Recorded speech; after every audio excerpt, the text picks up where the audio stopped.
dernier. Et je crois devoir préciser que vous-même, vous êtes vice-présidente de l'Académie. Oui, c'est exact. L'Académie n'a pas seulement un président et une vice-présidente. Il y a eu un comité, j'imagine. Et qui a figuré à ce comité? Nous avions bien sûr des écrivains, des poètes, des professeurs aussi. Je pourrais citer Miguel Zamacoy, qui était rédacteur au journal Le Figaro, qui a écrit des pièces de théâtre à succès que tout le monde connaît. Il y avait aussi Martin Saint-René, qui a écrit les études poétiques pour aider les poètes classiques à composer justement en vers classique. Et il y a eu Pierre Lyotet, qui était président de la Société des gens de lettres de France, mais on ne peut pas citer tout le monde. Bien sûr, mais tout cela, c'est un passé assez récent tout de même. Mais maintenant, qui trouve-t-on à l'Académie des poètes classiques? De même, des professeurs comme René Huyghe de l'Institut, Robert Garapon, des députés, Frédéric Dupont, qui est député de Paris. Et quels sont les buts exacts de l'Académie? L'Académie essaie de maintenir intactes les règles traditionnelles de la poésie classique, c'est-à-dire que les poètes qui la constituent tentent d'y observer les règles de prosodie, d'y maintenir les rimes par exemple, comme l'ont fait Lamartine, Baudelaire, Victor Hugo. Et l'Académie sert donc de lien entre les poètes qui sont fidèles à ces principes. L'Académie n'accepte donc que les poètes qui écrivent selon cette discipline rigoureuse du vers classique. Non, pas exactement. En fait, elle accepte aussi les poètes qui écrivent des vers en prose. Il ne faut pas oublier qu'un poème naît d'une idée, d'une inspiration, d'un ensemble de rythmes, de couleurs. Un poème ne s'écrit naturellement, on ne doit pas s'imposer une forme d'écriture avant d'écrire. Cependant, il est exact que l'Académie peut aider les poètes qui désirent écrire en vers classique et qui ne connaissent pas les règles prosodiques. Oui, mais comment procédez-vous? J'imagine que vous n'organisez pas des cours du soir pour apprendre à écrire en vers classique. Comment procédez-vous? Eh bien, tout d'abord, il y a la revue L'Albatros, qui est donc l'organe de l'Académie et qui publie de nombreux poèmes classiques. En plus, les poètes peuvent se connaître entre eux et donc par ces relations connaître les règles prosodiques. Comment entre-t-on à l'Académie? Pour entrer à l'Académie, il faut être élu, ce qui est rarement le cas par ailleurs. Et pour être élu, il faut tout simplement faire parvenir au comité de lecture un ouvrage édité, ou bien à défaut le manuscrit de quelques poèmes classiques. On entre donc comme adhérent, on peut devenir ensuite sociétaire et écrire dans la revue L'Albatros. J'imagine que l'Académie ne se contente pas seulement d'initier, mais qu'également elle décerne des prix. Oui, bien sûr, elle décerne plusieurs prix chaque année et ceux-ci ont été remis au mois de novembre dernier, comme toujours. Elle décerne donc des prix à des poèmes séparés, à des sonnets, à des ballades.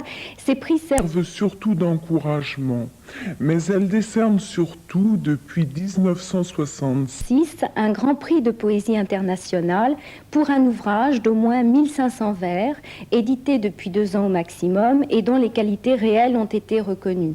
C'est Martin Saint-René justement qui avait eu l'idée d'un tel prix et l'Académie a pris exemple sur Martin Saint-René. Ces prix confrontent de réels talents et les concours couronnent des ouvrages d'une véritable qualité puisqu'on y observe le rythme, la musicalité, la beauté, aussi la facture prosodique. Et d'ailleurs, le Grand Prix a été nommé par le public le Goncourt poétique, du moins en ce qui concerne le vers classique. Oui. D'ailleurs, il est important, il est exceptionnel par sa dotation. Mais l'Académie, en somme, ne décerne de prix qu'à des poètes qui écrivent, et toujours selon la discipline du vers classique, non? Ah, pas exactement. Depuis peu, l'Académie décerne également un prix à un ouvrage original et remarquable par son rythme et par son inspiration, même s'il n'observe pas exactement une facture classique. Et ce prix, il apporte quoi aux lauréats?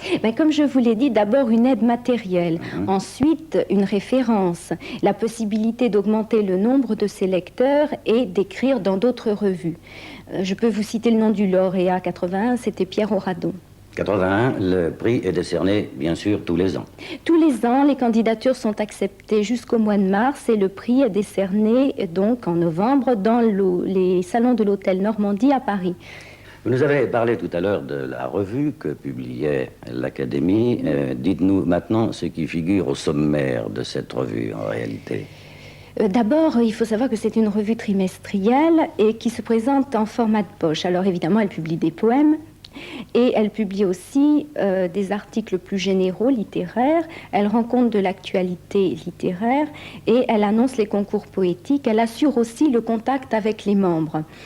Elle rend compte aussi des ouvrages, des dernières parutions, et donne quelquefois des critiques de ces ouvrages. Oui. Et en dehors de la revue, quelles sont les autres activités de l'Académie? L'Académie organise des réunions, des récitals, des conférences chaque mois à Paris, au Châtelet. Et chaque délégation, puisqu'il y a aussi des délégations, fait de même dans toute la France et même à l'étranger. Et j'imagine que ces conférences portent évidemment sur la poésie.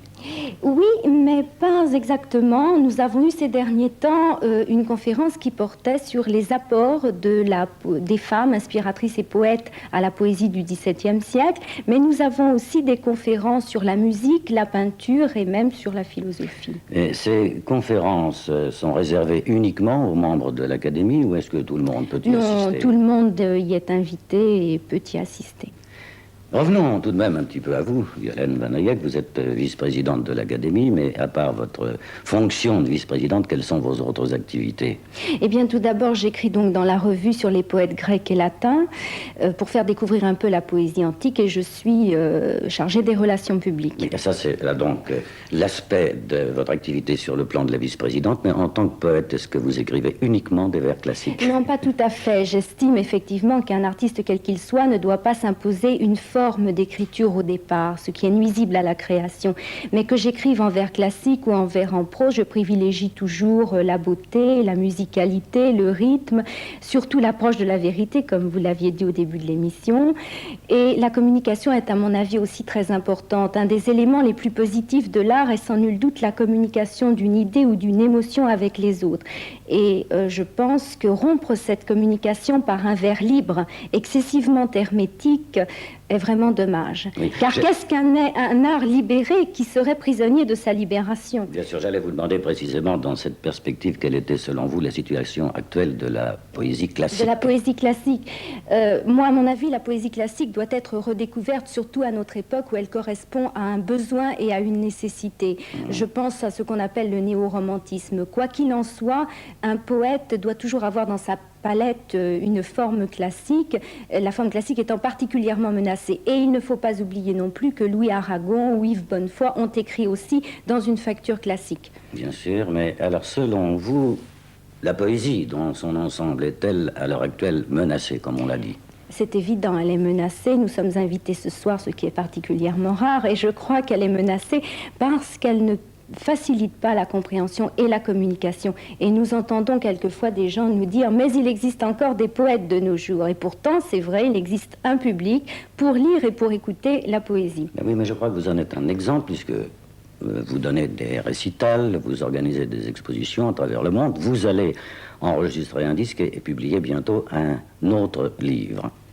Oui, effectivement, à mon avis, la poésie est faite pour être entendue, peut-être plus que pour être lue, telles sont ses origines. Et en ce sens, l'Académie, donc je vous le disais, organise des récitals. Moi-même, je prépare des expositions illustrées par des peintres et des photographes. Je prépare un disque sur fond musical pour allier deux arts, en pensant peut-être que l'alliance de ces deux arts peut faciliter l'approche de la poésie. Sans compter qu'il est particulièrement intéressant de confronter deux arts dans leur ressemblance sur un même thème. Mais vous savez aussi qu'il existe un public pour la poésie, puisque tous les poètes connaissent vos spectacles de poésie. Oui, effectivement. J'ai été longtemps le collaborateur d'André Becler pour le bureau de poésie. J'ai circulé avec un spectacle de poésie et de guitare classique. Et récemment encore, on pouvait m'entendre dans le cadre des informations téléphonées à Radio France. Vous savez, on fait INF1 sur le cadran, et le samedi et le dimanche soir, on m'entendait dire un poème. J'ai pu ainsi donner leur chance à plus de 150 poètes. Oui. Et je prépare actuellement la création de mon théâtre de la poésie à la crypte Sainte-Agnès, à Saint-Eustache. Mais et je crois que vous faites des salles combles. Oui, merci, mais enfin, j'aimerais maintenant interpréter un de vos poèmes, Enfant perdu, qui est extrait de votre recueil, L'art aux yeux pères. Je n'ai guère eu le temps de t'apprendre beaucoup, mais tu m'as, toi, donné ce que toute une vie ne saurait m'apporter. Rien que toi, d'un seul coup. Tu es parti trop vite. Et d'autres que j'envie me rappellent l'amour que je t'ai tant donné. car tu vis maintenant très loin de cette terre. Et j'espère en ce jour que tu m'as pardonné tout ce que j'ai pu faire et ce que j'ai dû taire. On regrette souvent d'agir comme on l'entend. Ai-je toujours tout fait selon ton espérance? Mais si je t'ai connu l'espace d'un instant, vis dans mon triste cœur, privé de délivrance.